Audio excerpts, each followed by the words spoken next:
আরজি কর নিয়ে নতুন একটা অডিও ভাইরাল। নতুন কোনো অডিও হয়নি। দেখা যাচ্ছে যে কোনো মঞ্চ ভাঙা নিয়ে দুজন অতি বামপন্থী একটা চক্রান্তের কথা বলছে যে ভাঙার বিষয়, এটা কি বলতে চেয়েছেন যদি একটু? না, আরজিকর নিয়ে যখন কুৎসা পর্ব চলছিল, যখন জুনিয়র ডক্টররা তারা একটা ধর্ণা চালাচ্ছিলেন, আমি তার ঠিক ভুলের মধ্যে ঢুকছি না, সেই সময় একটা ভয়ঙ্কর চক্রান্ত হয়েছিল সিপিএমের মধ্যে থেকে, যে লোক পাঠিয়ে ওই ডাক্তারদের মঞ্চটার উপর হামলা করা হোক। তাহলে তৃণমূল কংগ্রেসের সরকার, মাননীয় মুখ্যমন্ত্রী মমতা বন্দ্যোপাধ্যায় এবং তৃণমূল কংগ্রেস দল, তাদের দিকে আঙুল তুলে প্রচার করা যাবে এবং একটা ধারণা তৈরির চেষ্টা হবে যেন সরকার পক্ষ ডাক্তারদের উপর হামলা চালালো। এই ভয়ঙ্কর অডিওটা ফাঁস হয়েছিল এবং তাতে দেখা যাচ্ছে সিপিএমের যুবনেতা, সিপিএমের লোকজন কথা বলছে। তো কত বড় ষড়যন্ত্র ভাবতে পারেন, কত বড় ষড়যন্ত্র, যে ডাক্তারদের মঞ্চে থাকবে যারা সেখানে শুভানুধ্যায়ী হিসেবে গিয়ে তাদের পাশে দাঁড়াতে যাচ্ছে, তারা অঙ্ক কষছে যে বাইরে থেকে লোক নিয়ে অ্যাটাক করে দাও, আর লোককে বলো ওই দেখো তৃণমূল মারল, ওই যে তৃণমূল সরকার খারাপ। তো এই এত বড় প্লটটা ভাবতে পারেন, যদি কোনো কারণেই হামলা হতো, ডাক্তারদের মধ্যে একটা রক্তারক্তি কাণ্ড ঘটতো, তাহলে কি পরিস্থিতি দাঁড়াতো, তখন কি ধরনের প্রচার শুরু হয়ে যেত। তো অডিওটার যে যাদের কণ্ঠস্বর, তাদের কণ্ঠস্বরের নমুনা পরীক্ষা করে একেবারে যা যা পরীক্ষা করার পর যদি সেই কণ্ঠস্বর তাদের হয়, যাদের নাম সামনে এসেছে, তো অবিলম্বে তাদের উপর কঠোর আইনি ব্যবস্থা নেওয়া উচিত। এবং ওর মধ্যে আছে সাহেবের অর্ডার ভাঙতে হবে। কে এই সাহেবের অর্ডার ভাঙতে হবে। আমি কাউকে কোনো নির্দিষ্ট কোনো অভিযোগ করছি না, বিভিন্ন সোর্সে সিপিএমের মধ্যে থেকেই সূত্রের খবর আসছে, এই সাহেব মোহাম্মদ সেলিম নন তো, আমরা এটা তদন্ত চাইছি। আমি কিন্তু অভিযোগ করছি না, আমি এটার অভিযোগটা যেটা আসছে সেটা তদন্ত চাইছি। অডিওতে উল্লিখিত সাহেব তিনি মোহাম্মদ সেলিম নন তো, তিনি সিপিএমের রাজ্য সম্পাদক মোহাম্মদ সেলিম নন তো। পুলিশ নিশ্চয়ই এটা তদন্ত করে দেখবে, যাদের কণ্ঠস্বর আছে, যাদের নাম উচ্চারিত আছে, পুলিশ তাদের যথাযথভাবে জেরা করবে বা করছে বলে আশা রাখি। সূত্রের খবর যে দুজনের কথোপকথন চলছে অডিওতে, তাদের কণ্ঠস্বরের নমুনাও নিশ্চয়ই পরীক্ষা হবে, কণ্ঠস্বরের নমুনা পরীক্ষা করতে দিতে হবে। কণ্ঠস্বরের পরীক্ষায় যদি দেখা যায় তারাই এই সিপিএমের এই লোকেরাই, তো তাহলে যথাযথ ব্যবস্থা হবে। এখন প্রশ্ন হচ্ছে, ওই অডিওতে দেখা যাচ্ছে বলছে কে সাহেবের অর্ডার আছে হামলা করে দিতে হবে, অ্যাটাক করে দিতে হবে। আমাদের প্রশ্ন যে সিপিএমের ভেতর থেকেই খবর আসছে এই সাহেব, তার নাম হচ্ছে মোহাম্মদ সেলিম। এবার আমরা সেটা বিশ্বাস করছি না, কিন্তু ওটা সত্যি মোহাম্মদ সেলিম না মোহাম্মদ সেলিম নন, তার জন্য যেন পুলিশ এই কণ্ঠস্বর টেস্ট করিয়ে তাদের পেট থেকে কথা বার করে এই গোটা প্লটটা, কারণ আজকে হামলাটা হয়নি বলে এর গুরুত্বটা কম বলে মনে হচ্ছে। যদি হামলাটা হয়ে যেত এবং ডাক্তারবাবুরা, তরুণ চিকিৎসক, ছেলেমেয়েরা যদি রক্তারক্তি হতো, তখন কিন্তু সবাই এক বাক্যে মুখ্যমন্ত্রী এবং বাকিদের সরকারের দিকে আঙুল তুলে একটা অরাজকতা পরিস্থিতি তৈরি করে দিতেন। তার চক্রান্তটাই হয়েছিল, কিন্তু এই অডিওটায় ফাঁস হয়েছে। তাই যদি হয়ে থাকে, তাহলে এর পেছনে এই সাহেব বলতে কাকে বোঝানো হয়েছে? সাহেব কি মোহাম্মদ সেলিম? আশা করব পুলিশ এই দুজন কণ্ঠস্বর যারা আছে তাদের যথাযথভাবে জেরা করে বিশেষ করে একজন নেতার তার কণ্ঠস্বরের নমুনা যথাযথভাবে প্রমাণ করে এই কে সাহেব, মোহাম্মদ সেলিম না অন্য কেউ, সিপিএমের ভেতর থেকেই খবর আসছে, সিপিএমের ভেতর থেকেই একাধিক সূত্র বলছে সাহেব হচ্ছে মোহাম্মদ সেলিম। এটা ঠিক না ঠিক নয়? এত বড় ঘটনাটা হলে তখন তো মুখ্যমন্ত্রী, সরকার, দলকে নিয়ে চরম কুৎসা করা হতো। তো কারাই চক্রান্তটা করছিল তার তো তাদের প্রত্যেকের তো পরিচয় বার করতে হবে। বলছি আজকে শিয়ালদা কোর্ট ওই মৃতের বাবাকে রিপোর্ট দিতে বলেছে সিবিআইকে, কারণ হচ্ছে আরজিকর কাণ্ডের একাধিক বিষয়ে তদন্তে অন্ধকারে রেখে দেওয়া হয়েছে, এটা ওরা অভিযোগ করে কোর্টে গিয়েছিল যে তদন্তে সাপ্লিমেন্টারি চার্জশিটে কি হলো বা তদন্তে কি হলো তারা জানাচ্ছিলেন না বাবা মাকে। আজকে কোর্ট বলেছে রিপোর্ট দিতে হবে তাদের। আইনে যদি যা যা আছে তাই হবে, এর মধ্যে তো বাড়তি নাটকীয়তা বা বাড়তি রহস্যেরও কোনো কারণ নেই। বাবা মাই সিবিআই তদন্ত চেয়েছিলেন, আরজি করে অভয়ার বাবা মাই বলেছিলেন আমরা কলকাতা পুলিশ চাই না, সিবিআইকে দিতে হবে। ওরাই তো নেমন্তন্ন করে সিবিআইকে এনেছেন। এবার ওনাদের যদি মনে হয় সিবিআই ওদের কেন জানাননি, কি জানাননি, তারা কোর্টকে বলবেন, কোর্ট বলেছে সিবিআই আপনারা জানিয়ে দিন, এ তো ওদের ব্যাপার। সিবিআইকে কারা নেমন্তন্ন করে এনেছে? সে তো অভয়ার বাবা মাই সিবিআইকে এনেছেন। ওদের কখন সিবিআইকে পছন্দ হবে কোর্টে গিয়ে বলবেন সিবিআই দাও, আবার কখন কোর্টে গিয়ে বলবেন যে সিবিআই আমাদের পছন্দ হচ্ছে না, এই হচ্ছে না, সে তো ওনাদের সমস্যা। ওনাদের প্রতি পূর্ণ সহানুভূতি সহমর্মিতা রেখেও বলছি, এই ঘটনায় ওনারা যেভাবে বারবার অবস্থান বদল করে যাচ্ছেন, ফলে বিষয়টা অত্যন্ত মানে জটিল এবং অন্য প্রশ্নেরও অবকাশ থাকছে। তো ফলে ওনারাই নেমন্তন্ন করে সিবিআইকে ডেকে এনেছেন, ওনাদেরই সিবিআইকে নিয়ে সমস্যা হয়েছে, আদালত যা বলেছে সিবিআই করবে। এর মধ্যে আমাদের কি বক্তব্য আছে? এর মধ্যে রাজনীতিও নিয়ে আমাদের কোনো বক্তব্য নেই। বিধানসভায় মুখ্যমন্ত্রী বলেছিলেন মহাকুম্ভ মৃত্যুকুম্ভে পরিণত হয়েছে, আজকে রাজ্যপাল পাল্টা বলেছেন যে এটা হচ্ছে মহামৃত্যুঞ্জয় কুম্ভ। দেখুন, রাজ্যপাল নিজে ওই জায়গাটা যেখানে ভয়ঙ্করভাবে এইসব হয়েছে সেগুলো সব জানাশোনার পরেও যদি এই কথা বলেন, আমরা একটা কথা খুব স্পষ্টভাবে বলে দিই, সেটা হচ্ছে মাননীয় মুখ্যমন্ত্রী কুম্ভ, প্রয়াগ, মা গঙ্গা কাউকে কোনো অসম্মান করেননি। তাদের পবিত্রতা নিয়ে কোথাও কোনো রকম অসম্মান অশ্রদ্ধার কোনো প্রশ্নই ওঠে না। মমতা বন্দ্যোপাধ্যায়ও কুম্ভকে প্রণাম জানান। প্রশ্নটা হচ্ছে যে বিজেপি সরকারের ব্যর্থতার ফলে, মনিটরিংয়ের ব্যর্থতার ফলে, ইনফ্রাস্ট্রাকচারের ব্যর্থতার ফলে, ক্রাইসিস ম্যানেজমেন্টের ব্যর্থতার ফলে এই যে পদপিষ্টের পর পদপিষ্ট, ম্যাসাকারের পর ম্যাসাকার, সঠিক তথ্য জানা যাচ্ছে না, সংখ্যা জানা যাচ্ছে না, ডেথ সার্টিফিকেট হচ্ছে না, পোস্টমর্টেম হচ্ছে না, এই অব্যবস্থাটাকে মমতা বন্দ্যোপাধ্যায় আক্রমণ করেছেন। এই অব্যবস্থাটাকে মমতা বন্দ্যোপাধ্যায় বলেছেন মৃত্যুকুম্ভ। তাতে কুম্ভকে কিন্তু তার ধর্মীয় আঙ্গিকে কোথাও কোনো অসম্মান করেননি। যে প্রশাসনিক ব্যর্থতার, মনিটরিংয়ের অভাব, পরিকাঠামোর অভাবের জন্য কুম্ভকে অপবিত্র করেছে বিজেপি সরকার, সেই প্রশাসনিক সরকারি ব্যর্থতাকে মমতা বন্দ্যোপাধ্যায় সমালোচনা করেছেন। তিনি কোনো ভুল করেননি।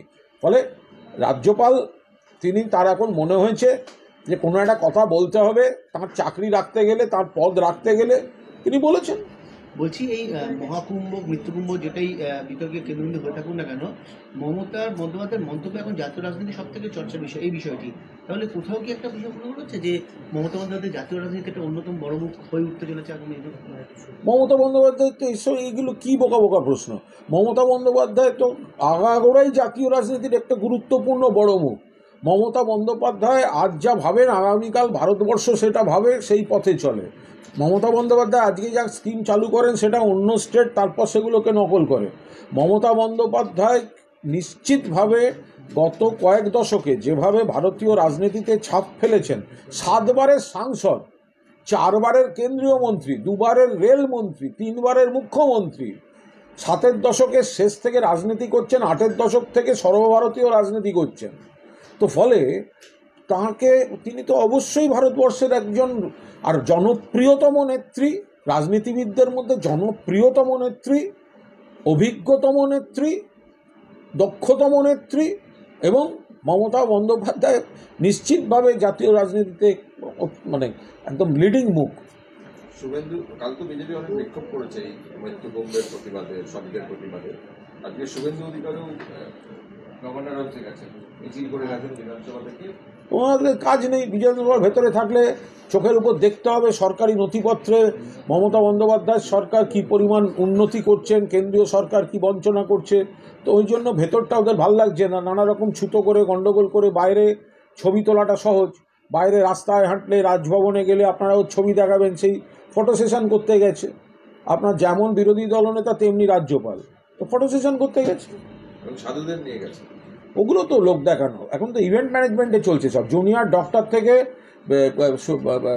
বিজেপির পরিষদীয় দল, ইভেন্ট ম্যানেজমেন্ট কোম্পানি, একসঙ্গে এতগুলো পাগড়ি চাই, একসঙ্গে এই চাই, একসঙ্গে ওই চাই, একসঙ্গে ওই চাই, গোয়াজুলাইক চলছে।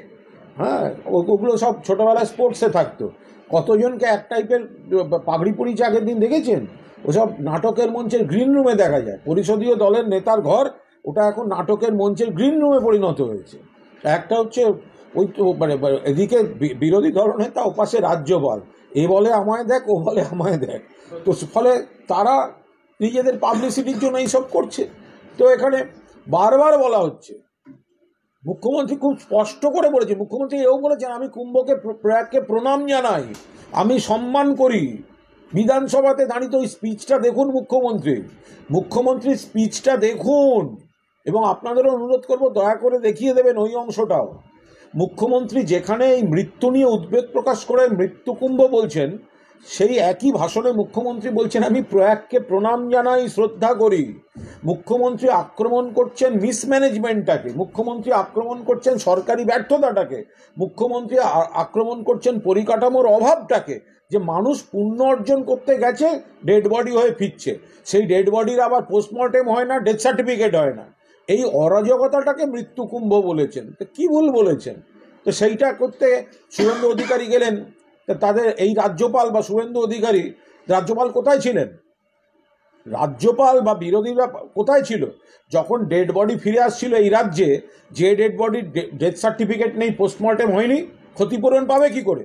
যদি পরে বলে দেয় হার্ট অ্যাটাকে মারা গেছেন, পদপিষ্ট নয়, পোস্টমর্টেম না করে সাদা কাগজে চিরকুট করে পাঠানো হয়েছে, কোথায় ছিলেন? সেই পরিবারগুলোর পাশে তো মমতা ব্যানার্জি আর মমতা ব্যানার্জির সরকার দাঁড়িয়েছিল।